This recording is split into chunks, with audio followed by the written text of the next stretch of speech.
Hi guys, I'm back. So today we're going to stop talking all about me and we're going to start talking about Phonce and about everything that's gone on with him and about the strokes and whatnot. Now, before I get really into this, I just want to sort of put a little disclaimer in here that I do have my husband's express permission to be making these videos and talking publicly about him. Hopefully at some point I can convince him, besides sneaking in behind me with coffee, to be in these videos. As I said to him, I started this Facebook page, more as a support or as an inspirational kind of thing.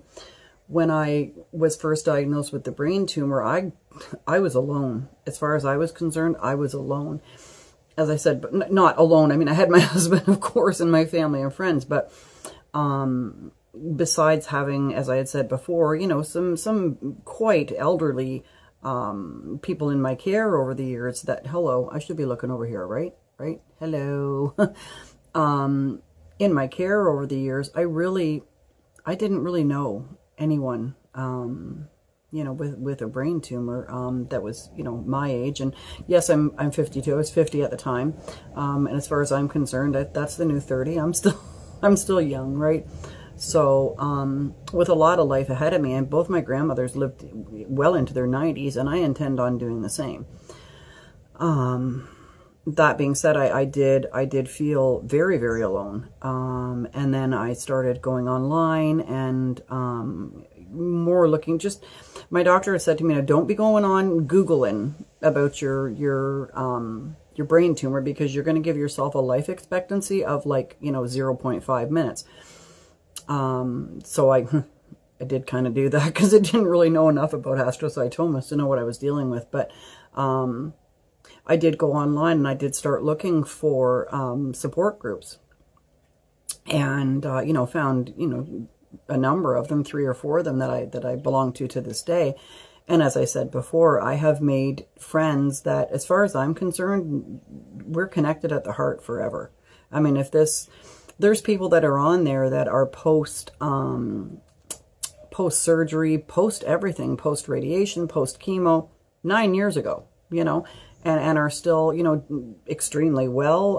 One really good friend on there, and I won't mention his name because I don't have his permission again, but he'll know who I'm talking about if he sees this video, said that he went to his neurologist. This was a couple of months ago, or maybe a month ago or something, and his neurologist told him that you're the healthiest patient I have. Now get out of my office and enjoy the rest of your life. If that ain't success. Another person had on there, one of the sites, yesterday, I think it was, she's only post 3 months craniotomy. Now, I don't know the story behind her tumor, whether it must have been benign. I don't know. I don't know if it was benign or what the deal was. But anyway, her doctor has cleared her to go back to work, so it's not necessarily a death sentence, as you first think when you're first diagnosed. And it's, as I said, in the video, thanking all of my friends that, because of them, I wasn't alone and I was less scared. And yeah, so like I said, I think we're connected at the heart, and without them, I don't know where I'd be. I really don't know where I'd be, because it's not as rare as you think. But it isn't as common a thing as say breast cancer, or, do you know what I mean? Like yeah.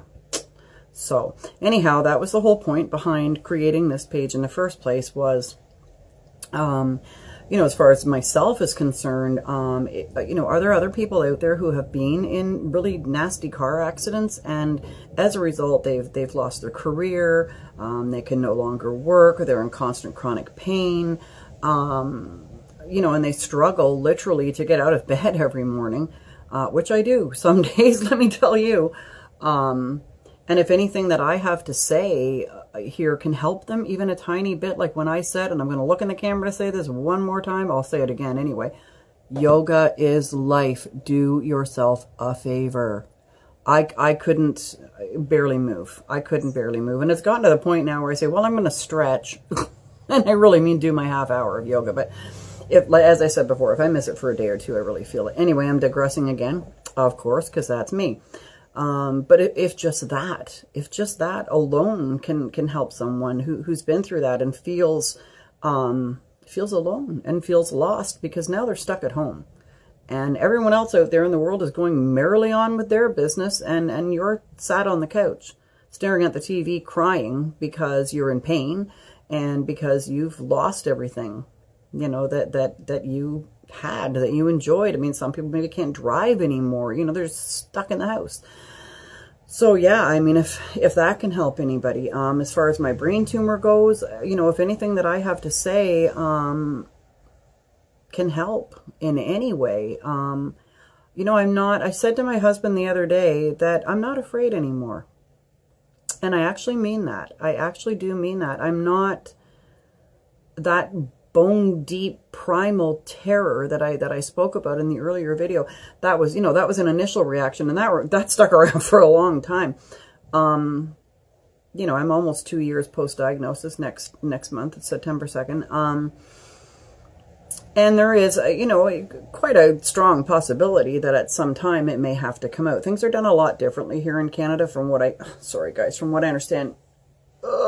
Youch, with all my American friends, that you get diagnosed and you're up to surgery today kind of thing. Here it's, as long as it's, you know, believed to be benign, here it's watch and wait. And that's pretty much it. And as long as you're asymptomatic as I am, you know, and it's not growing, it's not starting to glow under the dye, which if it starts glowing in a certain way, apparently that means it's malignant. If it's behaving itself, I mean, they'd rather leave it alone than have to perform a craniotomy. That's a pretty serious surgery. So, but I'm not afraid anymore. And the only way that, if I do have to have surgery, and probably a lot of you are going to think I'm nuts. The only way that I will, pardon me, if I ever have to have surgery, agree to the procedure being done and signing consent forms will be if I'm left awake. And awake brain surgery is very common, very, very common. They do it all the time. As a matter of fact, my neurosurgeon in Toronto told me that he has colleagues who do like day surgery in an outpatient. It's like going into, yeah, my daughter spent a night in the hospital to have her tonsils out. Pardon me, here we go again. You know, but that they do procedures on people at Toronto Western Hospital and you go home the same day, which I think is a little nuts, but hey, what do I know, right? He told me that if I had to have the tumor removed, that I would spend one night in the hospital. So if he wasn't comfortable with doing it awake, then I would ask him to refer me to someone who would. And a lot of people might think I'm crazy, as I said, but everybody has phobias and fears, and you know, I mean, I love snakes, I love spiders, I love heights, I love water, I love, you know, there really isn't much that I'm afraid of. Get lost, frog. But one thing, and I don't know why, this is the weirdest phobia ever, is I do have an absolutely just, I don't even know how to describe it, like a fight or flight kind of fear associated with being put out. I don't know why. If anybody believes in reincarnation, sometimes I think I do, sometimes I think I don't. I don't know. We don't know what's out there. Perhaps that's how I died in a former life, was some nutty surgeon in some back alley tried to, you know, put me out and I didn't wake up. But anyway, yeah, I have a bone deep fear of being put out. I've only been put out once. It was to have my tubal ligation done, and I was so freaking hysterical in pre-op that they actually had to have my OBGYN unscrub, descrub, come out and talk to me. And I was sobbing so hard I could hardly breathe or speak.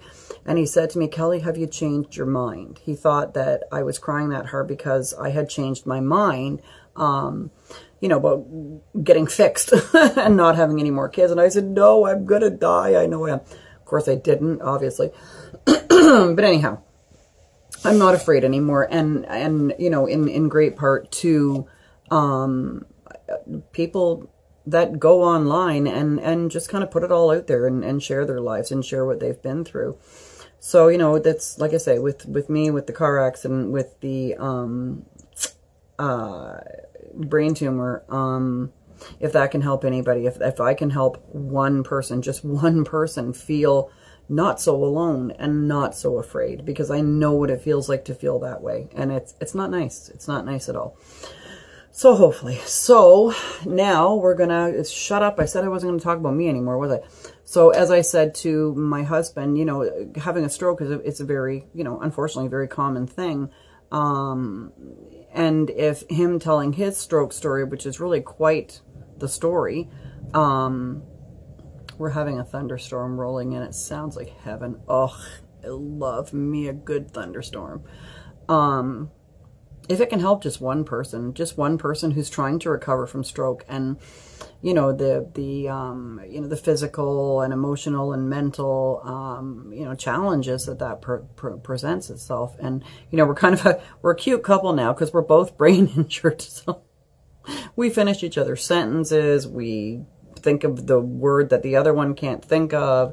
Yeah, we hold each other up, that's for sure. We sure do. We promised on our wedding day that we would be there for each other. And heard an interesting thing the other day. Somebody had written something, and I know that I did share it on my Facebook, but she was talking about her husband having had a brain tumor, and she said that we got a chance to live our lives from a perspective that most people don't get until decades from now. You know, I mean, when you're in your 90s or your 80s and you are sort of, you know, facing your own mortality. Let's face it. Nobody lives to be 130, maybe one day. And in your 80s and 90s, there's not really much you can do about it, you know. But we're in our 50s, early 50s. I was 50 when I had the car accident, and when I you know, was diagnosed with a tumor, and my husband was 54 when he had the strokes. So, yeah, we're young. So it's young as far as I'm concerned. So we have the chance now to sort of see life from that perspective of, you know, it can all be over just like that, just in a screech of brakes, in a diagnosis of, sit down, I got something to tell you from your doctor, or in just that flash of a moment, what happened with my husband. So getting on with it, and it's going to be a hard one, so I'm probably going to be, you know, I got, of course, a trusty roll of toilet paper, because like I said, who the frig buys Kleenex? Why would you, you know, I can't afford to buy, well, I'm kidding, but you know what I mean. I don't buy Kleenex, I never did. I didn't buy it when my kids were little. If they had a snotty nose, I wiped it with toilet paper. Anyhow, just one little sec break here. Okay, and we're back. Okay, so I know I'm going to repeat myself a little bit here because I did start just very briefly at the end of my last video, I think, talking about it. So it was Sunday, May 15th, 2016. It was snowing. And yes, like I said, it does snow in Maine, Canada sometimes. And it was freezing bitter cold. Of course, being a Sunday morning, there really wasn't much on the go. Again, we live in a, you know, very tiny, you know, rural village, and there's not much on the go. And of course, the weather, you know, had it been a beautiful May morning, there would have been other people out and about. But, and I had talked about the pre-scheduled hydro outage that they were doing, and we knew all about it, and we just forgot about it. Forgot to, like, typical, forgot to put it in my calendar and just forgot about it. So he had woken up before me, and at that time we still had our dog, and there's going to be some stuff about her later on. So of course she was dying for a pee. So first thing he did, got up, took the dog, out he went. Pardon me. And I need to interject here. I'm jumping ahead of myself, so I'm gonna digress a tad here. Right up until the strokes happened, he was completely fine. Completely fine. There wasn't a thing wrong with the man. The week leading up to it, he seemed more tired than usual. Now, keep in mind, this is a man who's for the last 30 years gotten up at 3:30 in the morning, and since we moved for the last 10 years, since we moved up here, driven 2 hours to the city, worked for 8, and then driven 2 hours home. So it's what you're used to, and he never minded the drive. He liked the drive. He didn't. It's kind of if you have a long drive to work, and I had one as well. It's kind of your decompression chamber between work and home. You kind of get that amount of time in your car by yourself, and you get to decompress, right? So where was I going? Oh, yes. Okay. So that he had seemed, inordinately tired, like really, I mean, he would eat supper and then he would just kind of lie down on the couch. And normally, we'd sit and we'd watch TV together for a couple of hours. And then he would obviously go to bed quite early because he had to get up at 3:30 in the morning. He looked tired and he just seemed tired. And I had said to him, a couple times throughout that week, honey, are you feeling okay? Like, are you coming down with something? You just seem kind of blah and more tired than usual. And he said, that's all it is. He said, I'm wore down. And, truth be told, he hadn't had a break since Christmas, I think. Or did he have a week off in February? Maybe he might have. I can't remember now. But anyhow, keeping up those hours, keeping up that pace, and he's not a spring chicken anymore. And I said to him, yeah, for sure. Like, it's time for some holidays. It's time for you to, take a break. And quite often he would work 7 days a week. He would go in and do, overtime on the weekends because you get paid extra. So I said to him, it's definitely time for a break. You look tired. Enough is enough. You're wearing yourself down to a nubbin here. So anyway, so he got up that morning and he took the dog for a walk and he was gone. He said, I was unaware of any of this. I was still out cold. And he took the dog for a walk and he went down our road, which is again, a very rural, sort of back road kind of thing. There's a lot more traffic out here in the summertime because there's a lot of cottages down here. But in the wintertime, unless you live on this road, there's really no reason for you to come down here. So he had gone down the road with the dog and bumped into a neighbor, I think, who was out, I don't know, doing something outside. And they chatted for a few minutes. And then he carried on and he and the dog went for, a pretty lengthy walk. I mean, an hour is a pretty long walk. Everything was fine. He said he felt fine, felt normal. And then he come home and brought the dog in the house and she, proceeded to come and jump in bed with me. And, he was going to go to, I've talked about this before, about how we don't have a Timmy's and the nearest one is the next town over from us, which is about a 15-20 minute drive. And again, the usual route, you can either take sort of the highway, which is a 2-lane blacktop, with a yellow line down the middle. It's what's, referred to as the highway, or you can take what's referred to as the back road. And that's the way everybody from here goes to the back road, right? It's just, it gets you off the highway and it's kind of shorter, but it's a really, oh my God, they need to repave that road. What a mess. But anyhow, that's pretty much the direction that everybody goes. And again, being, quite early on a Sunday morning and the weather being shit, you could have driven all the way there and all the way back at that time on a Sunday morning and maybe seen one other car. Again, it was crappy out. And he was going to do that. And thank God that he didn't, because he wouldn't be here today. And had there been, another car coming, towards him or something, somebody else could very well not be here today as well. So thank God for that. He decided, I better, why do I keep doing that? He decided, I think maybe I better go down to the lake and get a couple of buckets of water. And normally he would have done this, the day previously. Oh, Jesus, sorry guys. Whoa, right in your face. In anticipation of this hydro outage. But as I said, we had completely forgotten. So I had explained before that we're on an artesian well here. So when the hydro goes out, which it may yet today because it's thunderstorming out. It's rumbling in the distance, but I think it's kind of moving away. When the hydro goes out, nothing works. The pump doesn't work, so you have no water. So you can't flush the toilet. You can't, turn on a tap, and nothing comes out but air spitting out. And then everything else obviously is off as well. So you can, however, use the barbecue and boil the kettle on the side burner of the barbecue, but that's a pain in the ass when it's freezing out, right? So he thought, you know what, I'll run down to the lake and get a couple buckets of water, and at least and put them in the bathroom. We just kind of stand them in the shower.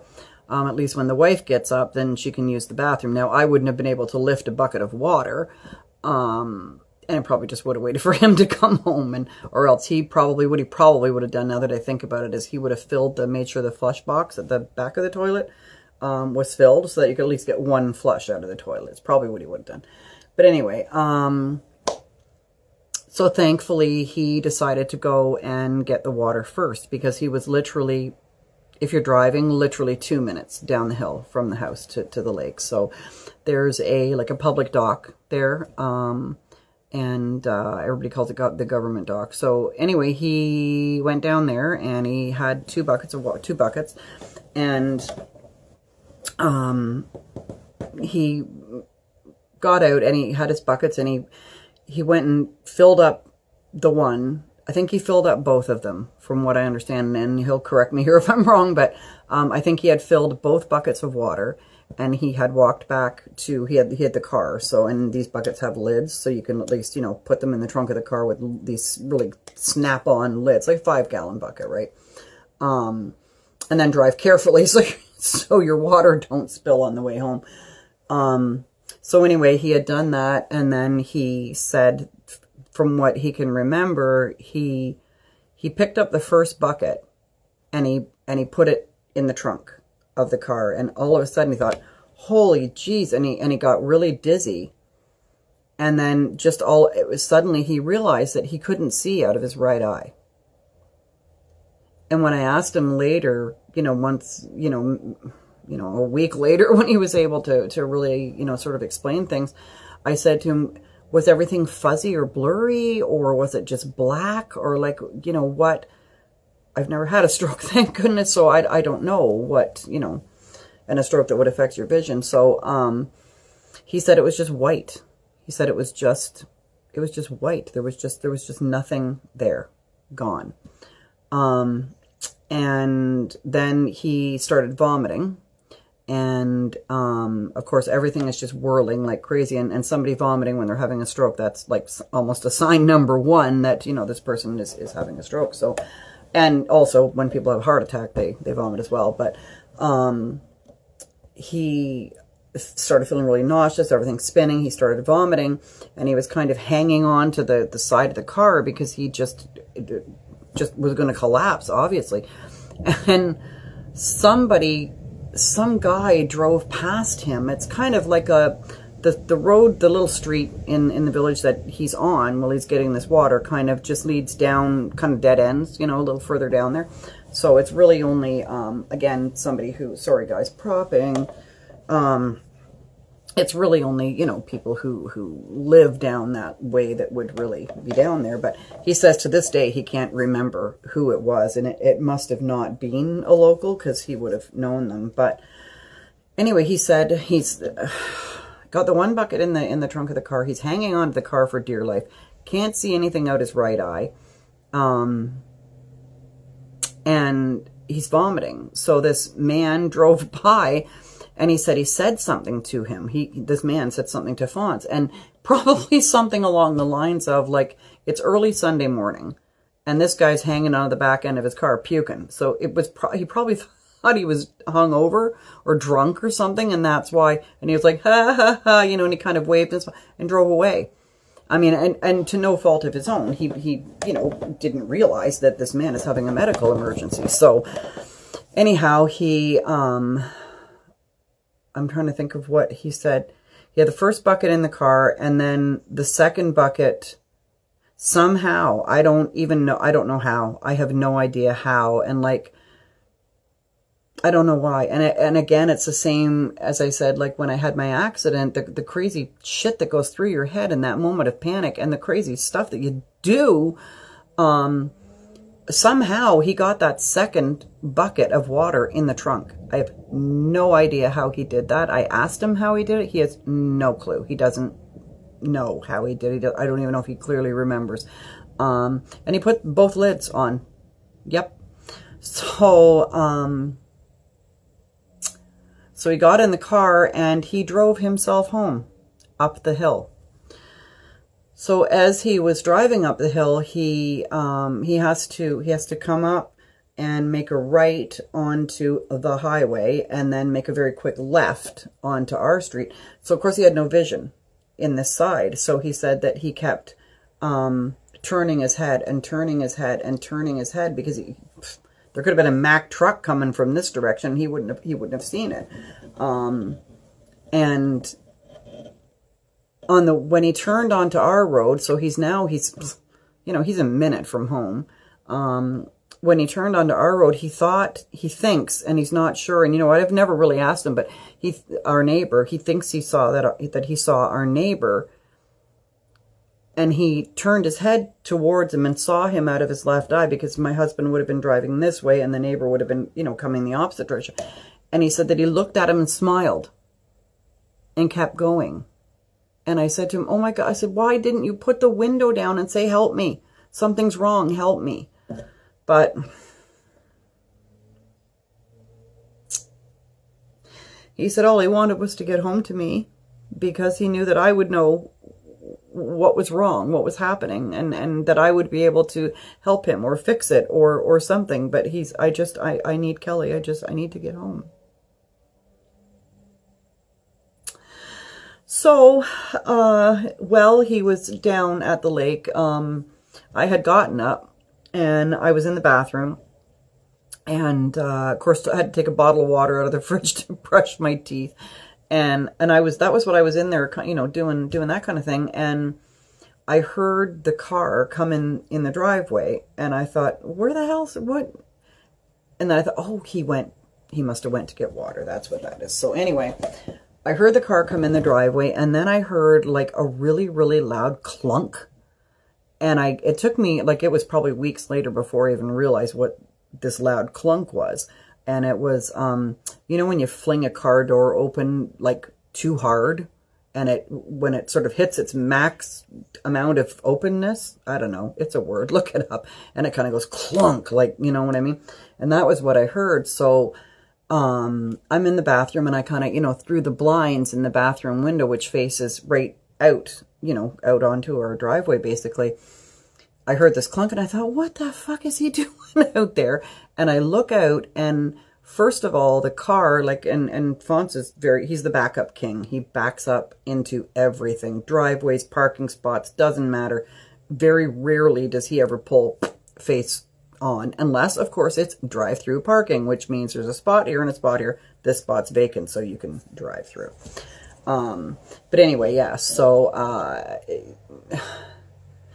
he's not one that would park in an odd manner. And I look out the window, and the first thing that I see is that, if this is the driveway, the car is it's hard for me to show you here, but the car is almost sideways in the driveway. Like he came in on a angle. He's almost in the flower garden and in the lilac trees. Certainly not pulled into the driveway. He's like this in the driveway, right? And I thought, what in the hell is he doing for him to, why would he park the car like that? What is going on? And I see that the driver's side door is open, and I can't see him. I don't know what are you doing? What's going on? And then I realized when I kind of, looked up like that, and I realized that I can see his feet on the ground, but I can't see him. And the reason why I couldn't see him is because he was bent forward vomiting. So, I believe that the first stroke hit, down at the dock, down at the lake. The second stroke hit on the, way back up the hill, I believe. And the third stroke, hit in the driveway. So, and I'll explain what types of strokes he had and what they do to you. But anyway, all I can see is feet. And I'm like, what the frig is he doing out there? And all of a sudden he was flung backwards. And I could tell just by the movement of his body, and it was sort of a flail, that it wasn't a purposeful movement where you sit yourself up, and the look on his face.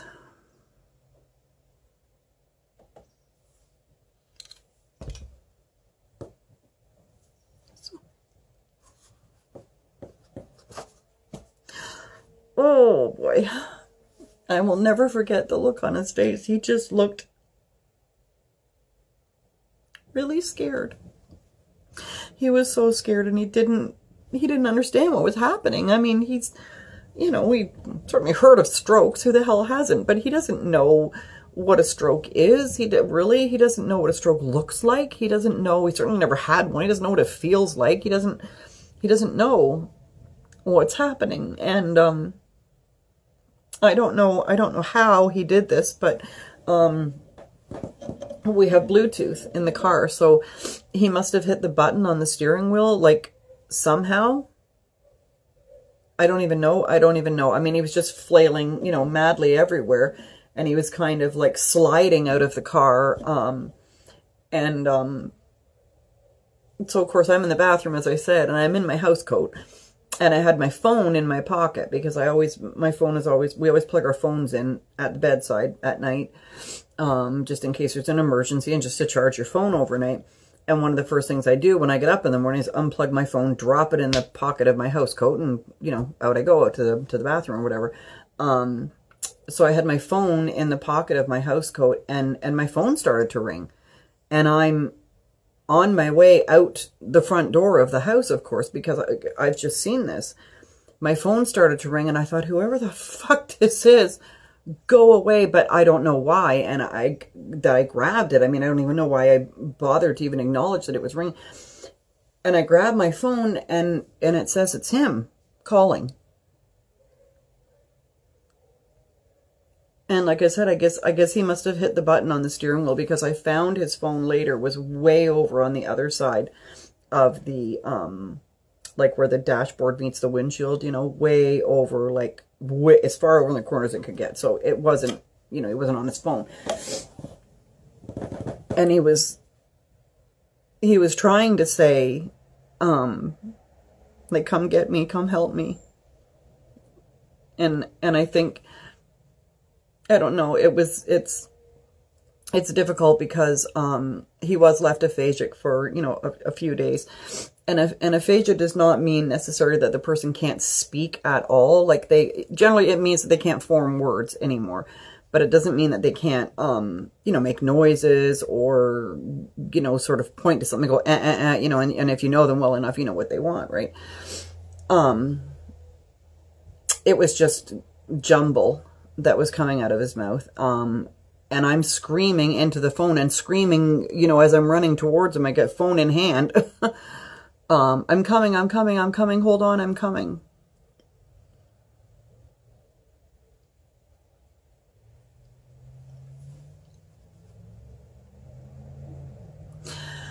And I don't know how I did it. I don't know how I did it, because my husband outweighs me by, like, at that time, you know, he outweighs me by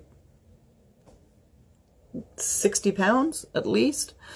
I mean, he's not a big, huge guy, and he's, you know, 5'9", but he's, you know, he's got the middle-aged guy gut, as he calls it. Newfies, don't ever call it a belly or a tummy. It's not. That's okay to say that for a woman, but on a man, it's a gut. Anyway, you know, and he's a much bigger person than I am. So, I got out there, and, as I say, he was kind of sliding out of the car, and I'm trying to help him. And of course, now my phone is like, I don't know, I just dropped it back in my pocket. I don't even know. And I'm trying to help him, and I'm like, come on, baby, come on. And I'm trying to get him to stand. And of course he couldn't. And then I did somewhat get him on his feet. And we have like a little retaining wall that goes up the side of our sort of walkway, and then you have to go up. I don't know if it's 4 or 5 steps. I'd have to really go out and count them, who's ever counted them, to get on the front little sort of deck of our house, and then in the front door. And the back deck is the same, so, you know, it wouldn't matter. But anyway, I got him over to that retaining wall where he could, you know, sort of put his hand on something, you know, a little more solid. And he was reaching. I mean, when everything is spinning, you're just desperately reaching for anything solid. So he was clinging on to me for dear life, and reaching, you know, for something solid to hold on to. And all I could think of Oh boy, you guys must think I'm a real ball ass, I'm telling you. And I'm on antidepressants, right? Oh.